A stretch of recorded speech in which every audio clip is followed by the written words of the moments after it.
French கலாச்சாரத்தோட ஜன்னல்னு வர்ணிக்கப்படுற Pondicherry நகரம் 15 kilometre பரப்பளவு கொண்ட சின்னஞ்சிறிய அழகிய சுற்றுலா தலமா இருக்கு.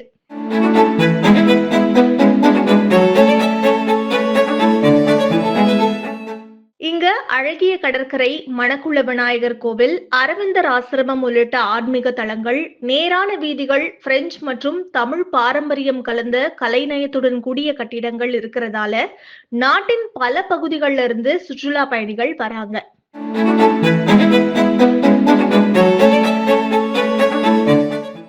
இவ்வளவு அழகான நகர்ல போக்குவரத்து நெரிசல் பூதாகரமா இப்ப உருவெடுத்திருக்கு.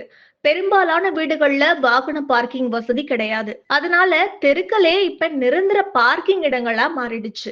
சாலையோரமா நீண்ட வரிசையில பஸ், லாரி, கிரேன் நிறுத்தி ஆக்கிரமிப்பு செய்ய ஆரம்பிச்சுட்டாங்க. இதனால தெருக்களோட அளவு சுருங்கிடுச்சு.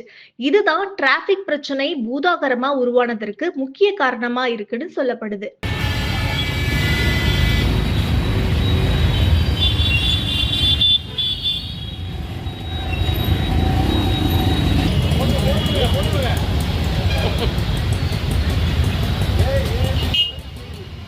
வார இறுதி நாட்கள் மற்றும் முகூர்த்த நாட்கள்ல நாள் முழுக்க நிலவர டிராபிக் ஜாம்ல சிக்கி மக்கள் வெறுப்புடைய உச்சத்துக்கே போயிடுறாங்க. இந்த பிரச்சனைகளுக்கெல்லாம் தீர்வு காண்ற வகையில சில திட்டங்களை அரசு செயல்படுத்த ஆரம்பிச்சிருக்கு. அதாவது புதுச்சேரி ஏஎஃப்டி பஞ்சாலை அருகில இருக்கிற ரயில்வே கிராசிங்ல ரூபாய் 72 கோடி செலவுல புதிய ரயில்வே மேம்பாலம் கட்டும் பணி நடந்து வருது. இதுக்கு மாநில அரசின் ஸ்மார்ட் சிட்டி திட்டத்துல ரூபாய் 55 கோடியும், ரயில்வே நிர்வாகம் ரூபாய் 17 கோடியும் ஒதுக்கி இருக்காங்க. இதே மாதிரி இந்திரா காந்தி சதுக்கம் மற்றும் ராஜீவ் காந்தி சதுக்கத்துக்கு இடையில 3.8 கிலோமீட்டர் நீளமுள்ள உயர்மட்ட மேம்பாலம் கட்ட மத்திய சாலை போக்குவரத்து மற்றும் நெடுஞ்சாலைத்துறை அமைச்சர் நிதின் கட்கரி, முதலமைச்சர் ரங்கசாமி ஆகியோர் அக்டோபர் 13ஆம் தேதி அடிக்கல் நாட்டினாங்க. உயர்மட்ட மேம்பாலம் பணிக்காக மத்திய அரசு முழு நிதி உதவியா ரூபாய் 436.18 கோடி ஒதுக்கியிருக்கு. இதுக்கான பணி டிசம்பர் 2025 தொடங்கி 30 மாதங்கள்ல கட்டி முடிக்க திட்டமிடப்பட்டிருக்கு.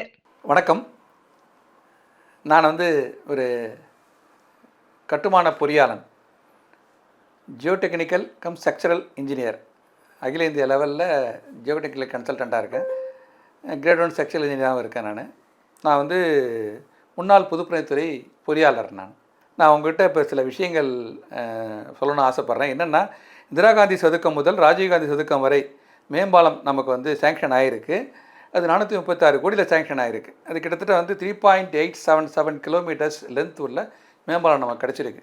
இந்த 436 கோடிங்கிறது நமக்கு 100% சப்சிடியில் வந்திருக்கு.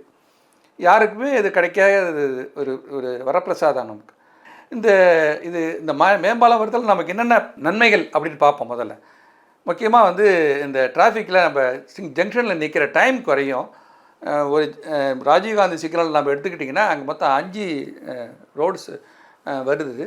ஒரு சிக்னல்லேருந்து நமக்கு சிக்னல் வர்றதுக்கு 3 நிமிஷம் ஆகுது. ஸோ நம்ம டியூ வர்றதுக்கு கரெக்டாக 9 நிமிஷத்துலேயும் 10 நிமிஷம் ஆகிடும். சில நேரத்தில் கிட்டக்க போன உடனே என்ன ஆகிடும், 2வது சிக்னல் விழுந்துடும். இப்போ மினிமமே 15 to 18 மினிட்ஸ் ஆகிடுது. ஒரு சிக்னலில் 2 சிக்னல் கிராஸ் பண்ணி போகிறப்ப நியர்லி 36 மினிட்ஸ் ஆகிடுது. இது டைம் டிலே மட்டும் இல்லாமல் ஃபாஸ்ட்டாக கிராஸ் பண்ணி போகிறப்ப ஆக்சிடென்ட்ஸ் நிறையா நடக்குது. லாரிக்கு குறுக்க லேடிஸ் வண்டி எடுத்துகிட்டு போகிறப்ப, குழந்தைகளை கூப்பிட்டு போகிறப்ப லாரிக்காரங்களுக்கு தெரிய மாட்டேங்குது, ஆக்சிடென்ட் ஆகிடுது. நிறையா உயிர் பலிகள் நடந்திருக்கு. அது முக்கியமாக தவிர்க்கப்படும். இந்த மேம்பாலம் தவிர்க்கப்படும். அதுவும் இல்லாமல் டைம் சேவ் ஆகும், பெட்ரோல் நமக்கு நிறைய சேவ் ஆகும். நம்ம ஒரு மாநிலத்தினோட வளர்ச்சி மேம்பாலத்தில் தான் இருக்குது. 4 வழி சாலையா அமைய இருக்கிற உயர்மட்ட மேம்பாலம் சென்னை, மகாபலிபுரம், திண்டிவனம், விழுப்புரம் மற்றும் கடலூர் ஆகிய பகுதிகளில் இருந்து வர்ற வாகனங்கள் நகர பகுதிக்குள் நுழையாமல் செல்வதற்கு உதவியா இருக்கும்னு கணிக்கப்பட்டிருக்கு. புதுச்சேரி போன்ற வளர்கின்ற நகரங்களில் இந்த சாலை போக்குவரத்து என்பது மிக கடுமையான ஒரு சவாலாக அரசாங்கத்துக்கு விளங்குகிறது. புதுச்சேரி மாதிரியான மிகச்சிறிய நகரங்களில் 14 லட்சம் வாகனங்களை சமாளிப்பது என்பது சாதாரண காரியம் அல்ல. எனவே நெருக்கடி அதிகமாகிறது. கண்கூடாக மக்கள் பார்க்கிறார்கள். ஒவ்வொரு இந்த சிக்னல்கள் என்று சொல்லக்கூடிய இடங்களில் நின்று செல்கிற போது குறைந்தபட்சம் ஒரு 5 நிமிடம், அதிகபட்சம் ஒரு 10 நிமிடம் ஒரு சிக்னலில் நிற்க வேண்டும் என்று சொன்னால், இந்த இந்திரா காந்தி சதுக்கத்திலிருந்து ராஜீவ்காந்தி சதுக்கத்திற்கு இந்த 2 சிக்னல்களையும் கிராஸ் செய்வதற்கு பல லட்சம் ஆண்டுதோறும் மக்கள் இந்த பெட்ரோல் டீசலுக்காக செலவு செய்ய வருகிறது. எனவே இந்த மிச்சம் பிடிப்பதற்காகத்தான் இந்த மேம்பாலம் கட்டுகிறார்கள். இந்த மேம்பாலம் கட்டுகிற போது 4 திசைகளிலும், அதாவது கிழக்கு, மேற்கு, வடக்கு, தெற்கு என்று 4 திசைகளிலும் இந்த சந்திப்பு பாலங்கள் எல்லாம் இங்கே இணைகிற போது அந்த வழியில் இந்த வாகனங்கள் கீழே நெருக்கடியே இல்லாமல் பிரேக்கு பிடிக்க வேண்டிய அவசியம் இல்லாமல் நேராக இந்த பாலத்து மேலே ஏறி கடலூர் போன்ற நகரங்களுக்கு அழகாக சென்று விட முடியும். அதே போல் நகர்ப்புற பகுதிக்கும் சென்று விட முடியும். விழுப்புரம் செல்லலாம், திண்டிவனம் போகலாம். இந்த ஒரு அருமையான திட்டத்தை மனத்திலே வைத்து கொண்டு தான் இந்த திட்டத்தை மத்திய அரசாங்கம் நல்ல மனதோடு ஏற்று அதற்கான செலவு தொகை முழுவதுமாக கொடுத்து அந்த பாலத்தை இங்கே கட்டுகிறார்கள்.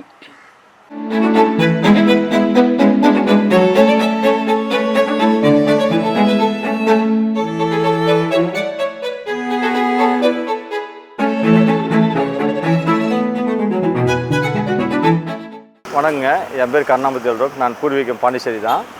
நான் இப்போ புதுச்சேரியில் புதிய மேம்பாலம் அமைப்பதற்கான திட்டம் மத்திய அரசு ஆரம்பிச்சிருக்குது. ராஜீவ்காந்தி சிலையிலேருந்து இந்திரா காந்தி சிலை வரைக்கும் இருக்கக்கூடிய போக்குவரத்தை சீர் செய்வதற்காக மேம்பாலம் அமைப்பதற்கான திட்டத்தை இப்போ அடிக்கல் நாட்டியிருக்காங்க. இதை நம்ம ஏற்கனவே ஒரு 10 வருஷத்துக்கு முன்னாடி ஆரம்பிச்சிருந்தால் நல்லா இருந்திருக்கும். ஏன்னா அப்பயே ஆரம்பிச்சிருந்தா இப்போதைக்கு போக்குவரத்தை நம்ம சீராகவே கொண்டு போயிருக்கலாம். இப்போ ரொம்ப போக்குவரத்து அதிகமாகுது. ஏன்னு கேட்டிங்கன்னா, பெரிய பெரிய கனரக வாகனங்கள், பெரிய லாரி, பஸ் எல்லாம் போகிறதுக்கு ரொம்ப இந்திரா காந்தி சிலையில் பார்த்தீங்கன்னா அங்கே நிற்கணும்னா 15 நிமிஷம் ஆகும் அங்கே ஒரு இடத்துல. அதேமாதிரி ராஜீவ்காந்தி சிக்னல் நிற்கிறீங்கன்னா 6 சிக்னல் அப்படின்னா 20 நிமிஷம் 30 நிமிஷம் ஆகுது. இப்போ காலையில் போகும்போது வரும்போது ஸ்கூல் முடிஞ்சு வேலை முடிஞ்சு வரும்போது போகும்போது என்னென்னா நேரம் அதிகமாக ஆகிறதுனால கஷ்டமாக இருக்குது. டிராஃபிக் ரொம்ப அதிகமாகுது. இது செய்தனால என்னென்னு கேட்டிங்கன்னா, ஈசிஆர்லேருந்து வரவங்களும் சரி, கல்லூரில் இல்லை திண்டிவனம் வரவங்களும் சரி, நேரடியாக மேம்பாலத்தை ஏறி மேம்பாலத்தில் வரவங்க நேரடியாக மேம்பாலத்து மூலயமா மேலே போய் இறங்கி போகிறதுக்கு டிராஃபிக் குறைக்கலாம். கீழே போகிறவங்க ஆல்ரெடி கீழே போயிட்டு வர்றதுக்கு, ஏன்னா சைடில் இருக்கக்கூடிய வாகனம் நிறுத்தக்கூடிய இடத்துலலாம் இப்போ டிராஃபிக் ஆகிறதுனால அதை நல்லா சிறப்பாக இருக்கிறதுனால நம்ம அதை வரவேற்கலாம். சரி, அப்படி இந்த உயர்மட்ட மேம்பாலங்கள் கட்டி முடிச்சா பாண்டிச்சேரியோட போக்குவரத்து நெரிசல் குறைஞ்சிடுமான்னு முன்னாள் அதிகாரிங்க மற்றும் பொதுமக்கள் சொல்றத இப்ப பார்க்கலாம். நமக்கு முதல்ல இப்போ 100 ஃபீட் மேம்பாலம் வந்த பிறகு எவ்வளோ நமக்கு சௌரியமாக இருக்குது. ரயில்வே கிராவல் கிராசிங் இப்போ புதுசாக இந்த பக்கம் நமக்கு ஏஎஃப்டி மேம்பாலம் வந்திருக்கு. அடுத்து இந்த மேம்பாலம் வரப்போகுது. இதெல்லாம் வந்தாச்சுன்னா புதுச்சேரி நிச்சயமாக புதுமையான புதுப்பொலிவு பெறுன்றதுல இல்லவும் சந்தேகம் இல்லை. இந்த மேம்பாலம் நமக்கு இந்த 436 கோடியும் நமக்கு 2.5 வருஷத்தில் செலவு பண்ணணும்னு சொல்லியிருக்காங்க. அதை சரண்டர் பண்ணாமல் நம்ம அரசாங்க அதிகாரிகள் அதை சீக்கிரமாக குறிப்பிட்ட நேரத்துக்குள்ளே முடிச்சு கொடுக்கணும். அதுதான் நம்ம புதுவை மக்களுக்கு செய்யக்கூடிய கைமாறு. அது நான் வேண்டி விரும்பி அரசாங்க அதிகாரிகளை கேட்டுக்கிறேன். நான் முன்னாள் அரசாங்க அதிகாரி என்ற முறையில் நான் கேட்டுக்கிறது தான். அந்த 436 கோடியில் பார்த்திங்கன்னா அதில் மெயின்டெனன்ஸ் ஃபண்டுமே இருக்குது சார். அதில் மெயின்டெனன்ஸ் ஃபண்டுமே அதில் இருக்குது. மெயின்டெனன்ஸ் ஃபண்டுன்னு பார்த்திங்கன்னா அதில் 10 இயர்ஸுக்கு மெயின்டெனன்ஸ் ஃபண்டு இருக்குது. மற்ற யாருக்குமே அதுமாதிரி கொடுக்குறது கிடையாது. 10 இயர்ஸ் மெயின்டெனன்ஸ் ஃபண்டுமே அவங்க கொடுத்துருக்காங்க. அதில் பார்த்திங்கன்னா 10 ஆண்டுகளுக்கு மெயின்டெனன்ஸ் ஃபண்டு பொசிஷன் கட்டி கொடுக்குறவங்கள 10 ஆண்டுக்கு மெயின்டைன் பண்ணுவாங்க. அது எந்த ஸ்கீம்லையும் கிடையாது. நமக்கு ஒரு பெரிய வரப்பிரசாதம். இந்த மேம்பாலம் வந்ததுன்னா ஒரு எடுத்துக்காட்டாக பாண்டிச்சேரி இருக்கும். பாண்டிச்சேரி டூரிஸ்ட் டெவலப் ஆகும். பாண்டிச்சேரியில் டிராஃபிக் கன்ஜெஷன் குறையும். முக்கியமாக உயிர் பலிகள் குறையும்.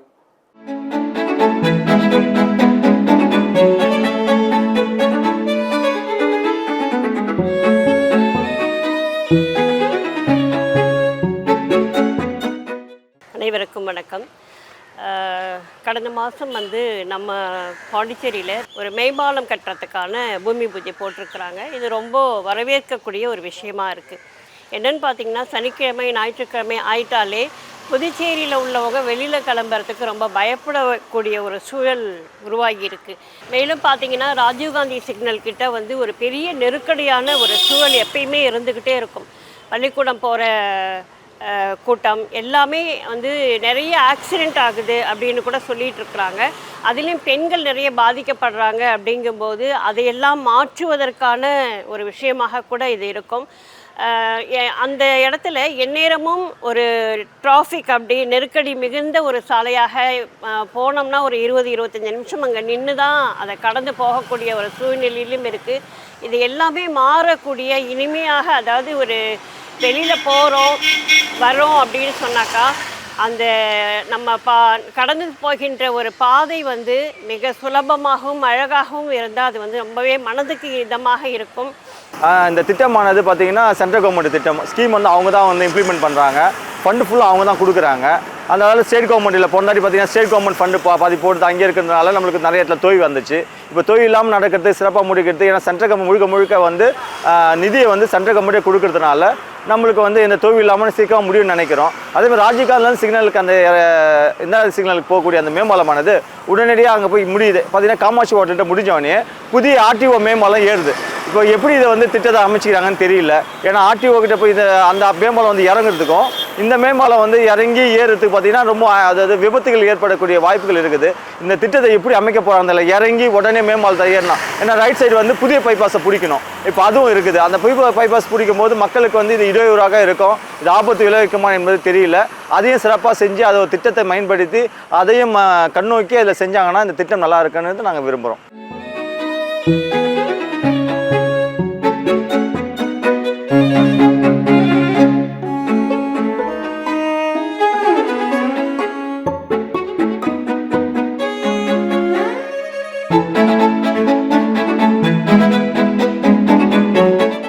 பாண்டிச்சேரின்றது வந்து இப்போ ரொம்ப ஒரு சுற்றுலா தலத்தில் ஒரு முன்னோடியாகவும் இருக்குது. அதுலேருந்து நம்மளுக்கு வருவாய் ஈட்டுறதுக்கு ரொம்ப அதிகமான ஒரு மக்களுக்கு நல்லதும் இருக்குது. பட் ஆனால் அதை வரவங்க அவங்களும் வந்து எந்த விதமான கூட்ட நெரிசல் இல்லாமல் அங்கே போனால் நம்ம வந்து ப்ளசண்ட்டாக பார்த்துட்டு வரணுன்ற மாதிரி ஒரு எண்ணத்துக்கு வரணும் அப்படின்னா அந்த மேம்பாலன்றது வந்து ரொம்ப முக்கியமான ஒரு விஷயம். அது ரொம்ப எதிர்பார்த்துட்டு இருந்த ஒரு விஷயம். எல்லா மக்களுக்குமே வந்து அது எதிர்பார்த்து கொடுக்க வேண்டிய விஷயம்.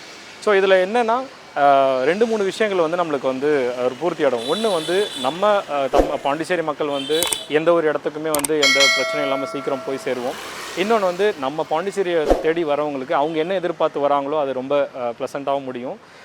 அதை தாண்டி ரெகுலர் பேசிஸில் நம்ம வந்து காலையில் எந்திரிச்சு பாண்டிச்சேரி மக்கள் வந்து அவங்க ஸ்கூலிங்காக இருக்கட்டும், வேலைக்கு போகிறது, அந்த எல்லாமே பார்த்திங்கன்னா நம்மளோட இந்திராகாந்தி சிக்னலில் குறிப்பாக அந்த இடம் வந்து ரொம்ப டிராஃபிக் மிகுந்த இடமா இருக்கும். ஏன்னா நம்ம எந்த சைட்லேருந்து வந்தாலுமே, நம்ம வந்து கடலூர் சைட்லேருந்து வந்தாலும் சரி, பாண்டிச்சேரி என்ட்ரிலேருந்து வெளியில் வந்தாலுமே அந்த இடம் ஒரு 1/2 அன் ஹவர் ஹார்ட்லி நம்ம இருந்து தான் போகிற மாதிரி இருக்குது.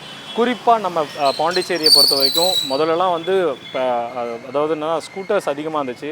இப்போ கார் பயன்பாட்டுன்றது ரொம்ப அதிகமாகிடுச்சு. ஸோ அந்த கார் பயன்பாடு அதிகம்னும் போது கூட்ட நெரிசல் வந்து இன்னும் அதிகமாக இருக்காமல் இருக்குது. ஸோ அதை எல்லாமே நிவர்த்தி பண்ணுற வகையில் இந்த மேம்பாலன்றது எல்லாருக்குமே வந்து